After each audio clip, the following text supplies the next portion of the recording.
Hi guys, I'm Shmi, and today you join me with this man, Misha from Apex, and we are in the Sub 7 Up. Now, the other day we filmed with this car.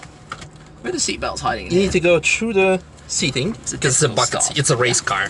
So. Okay, there we go, got it. This is the Sub 7 Up. Now, if you didn't watch the video the other day where we showed you all around this car, you probably should, but it's a bit of fun. It's a 90 horsepower standard up.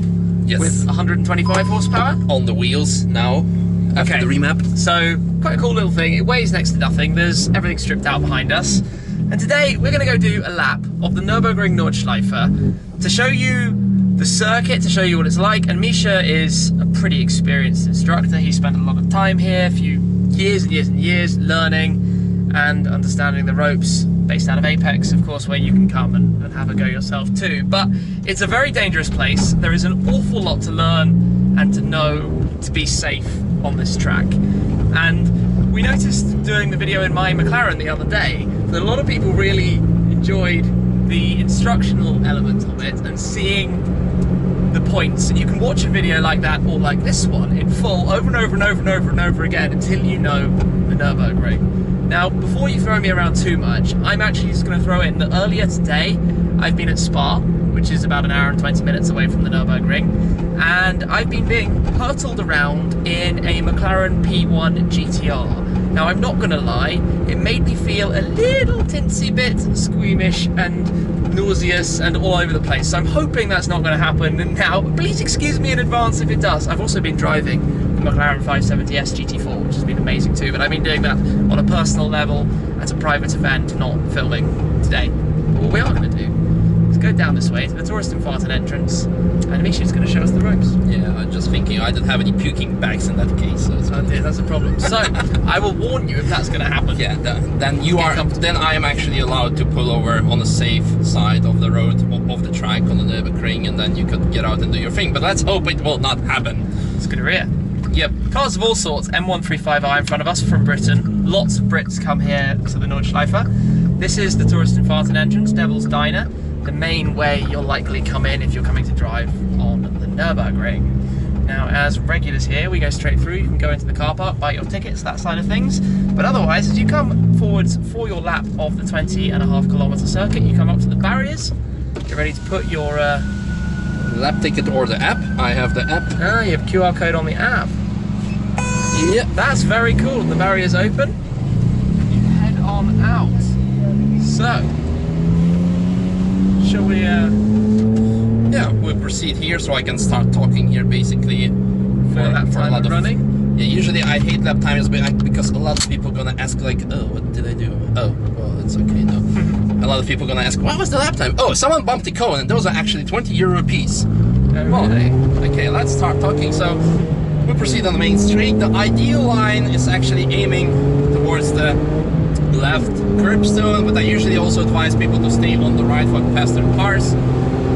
So, left curbstone going back to the right side, letting the Scuderia pass, which we may catch up later. In the compression, you just steer towards the left curbstone and in a straight line to the right curbstone and aim for the left side. And then you quickly tap on the brake, can already downshift and brake more. And like I said, we already caught up with Scuderia, who is now in our way. We stay on the left side, and usually you tap on the brake, and at the traffic sign you steer right, but unfortunately we have a bit of traffic in front of us. So we go straight, and then we aim for the orange barrier on the right. That's also a braking point, but then again, there's a lot of cars, so we just stay right for the cars behind us, or actually fast. Then we aim for the 2 kilometer sign usually, but unfortunately again we are being overtaken by a faster car and another car, and then as you can see, tourist foreign is fairly dangerous because people are going really for lap times and don't care about what's happening with traffic. Here, 2 braking points, you brake, release. It's always important to release because a lot of people understeer into the barrier because they forget to release the brake. And yeah, then you aim for the left curbstone, orange barrier in front, next to the right curbstone. You tap on the brake, steer in, left curb, right curb, open up from here. You can also even take the whole curbstone if you want to. At the evening session, you can use the shadow as a reference point for the braking point and overtake the Scuderia.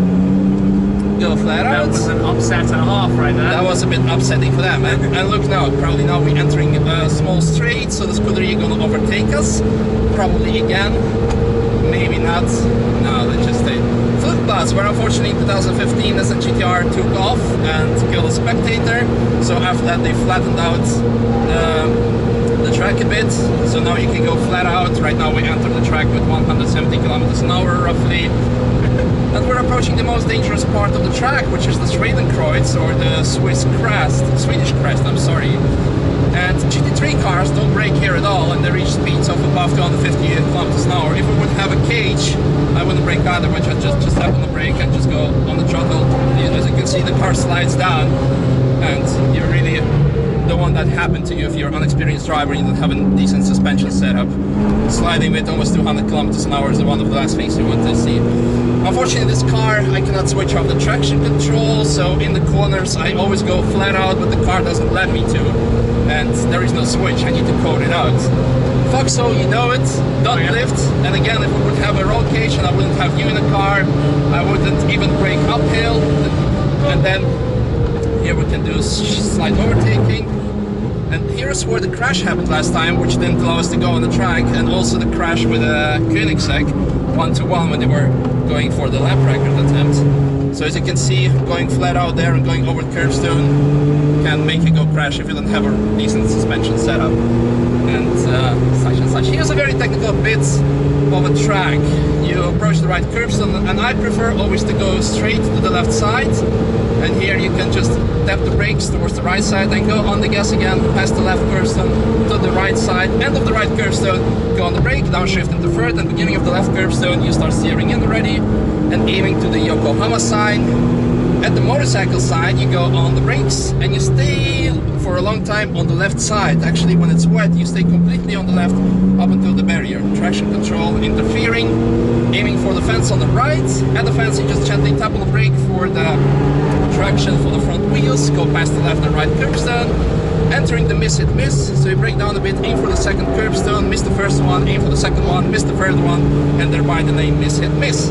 On the left there's a new piece of barrier, brake, and again like at Hudson-Bach you need to let go, steer in and brake again, aim for the left curbstone on the gas, but the car does not allow me to because of traction control. Right curbstone, 90 sign, going straight. On the left you see the line. Before the line goes to the left, you start going to the right gently, and before the end of the curbstone, you go on the brake, and then towards the curbstone and the end of the white wall, go on the gas, go back to the left, and here's the important bit. At the end of the left curbstone, tap on the brake for the traction and front wheels and go flat out. And a lot of people decide not to brake, and then they end up spinning or hitting the wall. Being overtaken by a faster car, which is not a Scuderia today.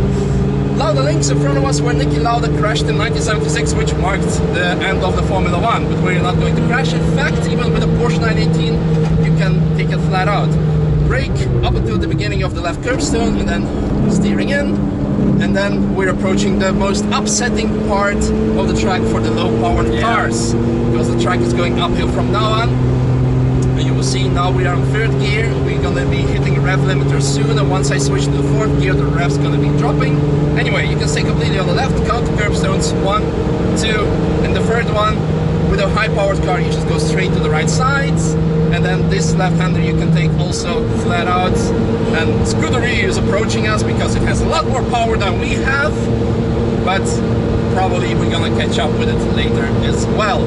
So please overtake me. Thank you. Honda Type R behind us as well. The new Type R is the fastest front-wheel drive car of the Nurburgring. Here, end of curbstone, you start steering in, but there's a car, 2 cars in fact. You can take this corner flat out with ideal circumstances with 180 kilometers an hour. Turn over to the left after the crest. If you go very fast, you should tap on the brake, but now we just continue flat out. And then aim for the left curbstone. Next to the left curbstone, you go on the brake, and you can. Everyone has its own line here. Some people stay longer on the left, some people go earlier to the right. But there is only one way to enter the carousel. So you stay on the left and you aim for the small white sign in front of you, the 143. And if you go straight towards it, perfect entry of the carousel. The most important bit is stay off the black tarmac on the left because of the radius difference. You can mess up your differential or gearbox. You can go over there once, twice, but it can upset your transmission. Anyway, 145 wide side before that's right curbstone, left curbstone. Always watch out here on the right is a fake grass. If you're being pushed over because someone overtakes you, you go on that, high chances that you're gonna spin out. Left curb, right curb, end up on the left side. There's an orange barrier on the right where you can tap the brake just to get traction, and the Scuderia doesn't know where it has to go again. So aiming for the orange barrier on the left, yeah, and then just overtake the Scuderia. And if you have very good suspension and you have a lot of faith in you, you take the left curb and you go over the right curb completely. And then next to the left fence, tap on the brake, end of curbstone, steering right. You really have to have good suspension and tires here. Before the Yokohama sign, tap on the brake and stay close to the left curbstone. So staying close before the end of the curb, go on the brake, steer in and go on the gas to the left side, and you can take completely, go over. Before the end of the curb, brake, stay a bit longer left, steer in, and again you can take it fairly wide. A lot of overtakings happen here during VLAN races. Here at the bottom of the brake, stay into the graffiti and go on the gas. You can also take the right curbstone, but there's a car in front of us, so we don't do that, we just overtake it nice and easy. Aiming for the fence in front of us, 169, then left curb. If you're going very fast, you brake before the jump, but we're just gonna brake after the jump, just tiny bit, and love a right-hander, keep the steering angle at the same pace, and the same input, and then transition left, past the left curb to the right side, end of right curbstone, steer in left. If you go very fast, you need to counter steer because the rear can go out past the right curbstone, blind corner, so it just goes straight here, past the right curb to the left side. Now this is a tricky bit. Find the straight line to the middle of the track. Once you're next to the fence, you go on the brake, continue going straight, and then you turn in. And then here, one more braking point, you can actually downshift, steering in, left curbstone, right side of the track. In the evening session, you can use the shadow as an indication for the braking point, steering in, staying longer in the mini carousel, which is by the locals renamed as Misha carousel because it's the only corner I have ever crashed in my whole life, and which is all over YouTube. Second graffiti, can you be your braking point? We have a lot of traction with this car, so we just keep on going, aiming for the 186, and then steering in right. You can go flat out with any car here. If you just stay close to the 186, if that wouldn't have been a Scuderia there, that would have been a sub-9 lap. So again, it's not about lap times, but 906, I think it's okay. Another important input point, once you pass the gantry, a lot of people who cannot drive in the corners, they compensate, they just go flat out and do the drag racing, but your car will be very grateful if you would just let go accelerator and let the car cool down itself, cool down the brakes, and after that you can go for the second lap. Well, how'd you like it? Holy moly, that was a lot. Well done. Serious congratulations from me and hopefully everyone watching for A, the ability to drive like that in a car like this, but B, also to be able to inform what you're doing all the way through it. That was fantastic to see and learn the reference points, and now is when I would recommend rewinding back to the start of that to watch it again. Yeah. But you drove that well. Yeah, thank you very much. Yeah, unfortunately we had some traffic, including a red Fiat, I mean a Ferrari, so that's yeah, so not all of the lines are perfect. Again, some people have other ways of entering the line because there's difference between front-wheel drive car, rear-wheel drive, all-wheel drive car, so there's difference in that. But overall, those reference points can be used by the beginners. That's what I use always when I'm in the car on a passenger and instructing people where to go, because they're fairly easy to remember, or barriers, the signs and such. So you want to hang out in the car park? You want to go back to Apex? Well, I think we should head back, but this is where you come off the track through here. You've got GT3 RSs, you've got lots of M-powered BMWs, new and old. Here's the Type R. Loads of different cars basically around here, where they hang out. But I must say one more thing, just to give the Scuderia benefit of the doubt. I had 2 weeks ago possibility to drive one on the track, and after half a lap, no, sorry, 3/4 of a lap, they went a warning saying your diff is overheated. So those cars might not be really built for the Nordschleife. And on the second lap, the car was that much overheated that decided to brake us down, actually. So let's give the driver the benefit of the doubt. Well, I think, you know, you would have overtaken me most likely too, because experience and driver is so much more than the car. When it comes to the Nordschleife, there are so many corners you can't see until you're at them, until you're going around them. Some that you can't even see until you've gone past them. And it takes learning, it takes experience, and the most important thing in any car is to come on and take it cautiously your first go. If you don't know what you're doing, to find an instructor or somebody who can help you, and if you can't, then take it easy. Build up, build up, build up, build up, but as the up has demonstrated, there's a lot more to this. Absolutely, but then again, that wouldn't have been possible with a stock car because, for example, a couple of curbstones like the Foxhole that we used to overtake car in the Wipperman, you cannot do it with a stock suspension because the car would just go crazy. Also, Schwedenkreuz, where we had like a sideways movement with 200 kilometers an hour. That was fun. That was fun, but that also is something you don't want to risk with a stock car. It's really also. Guys, really go first lap like half a speed. It's okay to just go 100 kilometers an hour and stay on the right, turn your indicator on the right, and there is no shame to that because, again, I mentioned also in the previous video, you cannot impress anyone, but you can make everyone laugh. There is just one more thing, Tim, since we're making this kind of instruction video.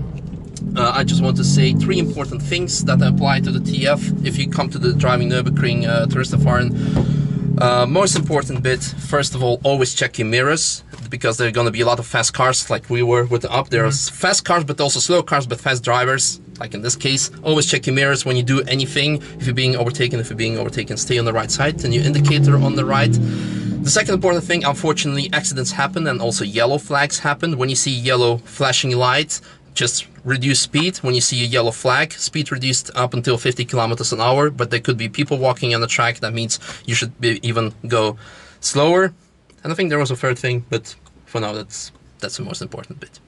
So there it is in a nutshell. Back where we started. Yeah. Epic. I hope you enjoyed. I enjoyed. I don't feel ill at all. Beautifully driven. Very smooth, very careful. Yeah. But very quick as well. Yeah, exactly. Oh, the final thing I remembered, the number 3. The traffic rules apply. That means you're only allowed to overtake on the left side, no overtaking on the right. If you do that and someone sees you, you will be banned for the day. So that means obey the rules, children. Nurburgring in a nutshell. Thank you very much, Misha. Thank you. Appreciate it. And I hope you guys enjoyed that as well. So we'll wrap it up there. Go back to the beginning, watch it again, listen to the man doing his thing. And come by here if you want to have more personal private instructions. Links below. And check his channel for more Nurburgring videos. Thank you. We're done. We're good. See you later, guys. Cheers. Cheers.